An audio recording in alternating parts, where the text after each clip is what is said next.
बातमी येवलातून आहे। येवलामध्ये ऊस उत्पादक शेतकरी अडचणीमध्ये सापडलेत। ऊसाला आलेल्या तुरेमुळे उत्पादन घटण्याची सुद्धा भीती या शेतकऱ्यांसमोर आहे। त्यामुळे ऊस उत्पादक शेतकऱ्यांना फटका बसण्याची सुद्धा शक्यता वर्तवण्यात येते। कारण ऊस उत्पादक शेतकऱ्यांसोबत बातचीत केली आमचे प्रतिनिधी नरेंद्र बटावे। काय सांगाल की अक्षरशः ऊसाला तुरे आले, काय कारण? नक्कीच भाऊ, तुम्ही बोललात ते बरोबर आहे। गेले 7 ते 8 महिने जो काही पाऊस चालू होता त्या पावसामुळं अतोनात शेतकऱ्यांचे पिकाचे नुकसान झालं।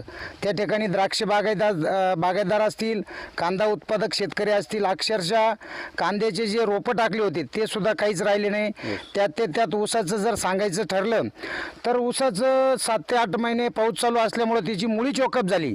मुळी चॉकअप झाल्यानंतर त्याची उत्पन्नात घट झाली आणि हा जो तुरा बघताय तुम्ही, हा तुरा पूर्णपणे हा ऊसाला धागा पडतो आणि याच्यात निम्मानिम वजन या तुऱ्यामुळे ऊसाचं घटतं। तसं बघितलं तर मागल्या वर्षी आमचं 40 ते 45 टन एकरी उत्पादन निघलं होतं, परंतु आज केवळ 25 ते 30 टन उत्पादन या तुऱ्यामुळे आणि पावसामुळे निघणार आहे। तरी माझी एकच इच्छा आहे की कोणताही शेतकरी असू, कांदा उत्पादक असू, द्राक्ष उत्पादक असू, ऊस उत्पादक असू, त्यातल्या त्यात हा तुरा आल्यामुळं जसं आपण इतर कोणती वस्तू घेतो शेती व्यतिरिक्त त्याला जशी एक्सपायरी डेट असती तशी ऊसाची एक्सपायरी डेट झालेली। आता हा पूर्ण याला धागा पडलेला आणि निम्मानिम वजनामध्ये घट होणार आहे।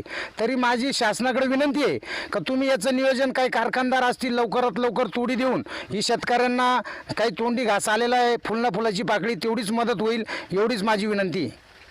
नक्कीच बघितलं तर अक्षरशः ऊसांना हे तुरे आले असून नक्कीच या ऊस उत्पादक शेतकऱ्यांना याचा फटका बसताना दिसत आहे।